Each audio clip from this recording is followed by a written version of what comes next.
Gilroy is trying to head off a problem with its homeless population. KPIX5's Lynn Ramirez shows us how the city is cracking down. Gilroy Police Department warning, this vehicle will be towed. One of the hardest things to do on YouTube as a so-called YouTube creator, even though I actually hate that term, is to actually speak truth about the entire RV full-time nomad existence. I've been doing it for 5 years, up and down the West Coast from Alaska to the Mexican border. I've seen a lot of crazy things. I've seen a lot of truth. And sometimes people are not ready for the truth. And too many of the other RV prophets of profit, if you know what I'm trying to say, are in it for themselves and really don't balance their content out too much. But I'm here to tell you the truth, whether you like it or not. And the truth is, if you are living on the streets in your RV, your van, or your car, guess what? You're not welcome. You're not welcome. You're not welcome. You're not welcome. RVs in one area of Berkeley are getting the boot. Hundreds of trashed RVs that are just showing up on city streets, many with homeless people living inside. RVs are starting to pop up almost everywhere on Longmont streets, but it's not people camping, it's people living.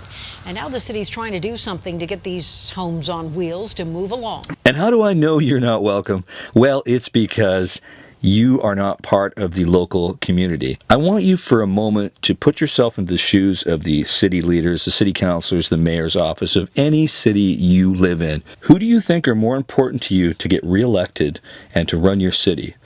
The citizens of the city who pay the taxes and the property taxes, the business owners who pay the licensing fees for the actual businesses that they run, or you, a homeless guy who parks on the street and just lives off the system. Just like a serious vermin problem, you got to keep them under control.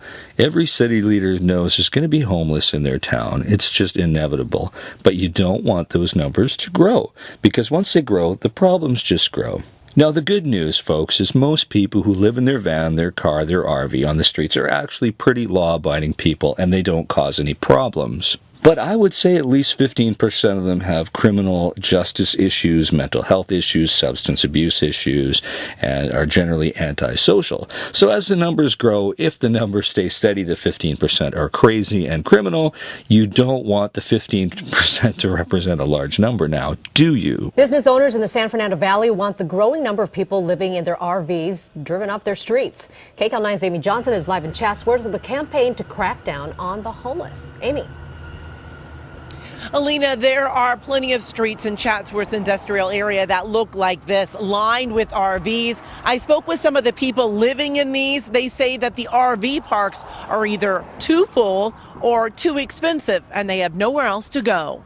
And if you're a bleeding heart liberal that really hates what I'm saying, why don't you invite them to live in your driveway? Find a homeless person in a beat-up RV and say, come on over, I'm going to let you plug your extension cord into my house and you can live here permanently on my driveway. And if you can tolerate that, great. You're going to solve some problems for people who live in a neighborhood away from you, because I'm sure as shit going to believe that your neighbors aren't going to like you if you tried to do that. Some people think throwing money at the problem will solve it. Well, no, that doesn't solve the problem. Throwing money at problems rarely fixes anything. City leaders say it costs more than $1,000 to properly dispose of RVs. Because of that, a lot of them are dumped, creating more problems in our neighborhoods. Adriana and her husband Omar never imagined their family homeless.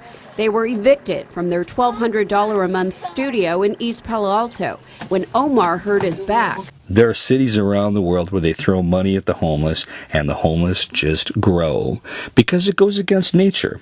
I grew up in the far subarctic north of the Yukon, in Canada, north of 60 degrees latitude, and I learned that if you fed wildlife, you actually hurt them. And the same is true for the human animal, whether you like it or not. When you give handouts to people all the time, they actually don't look after themselves. I'm sorry, but it's true. Why do I see handicapped and mentally ill people holding down jobs? Because they actually want to. And I think there is no excuse for anybody, no matter their station in life.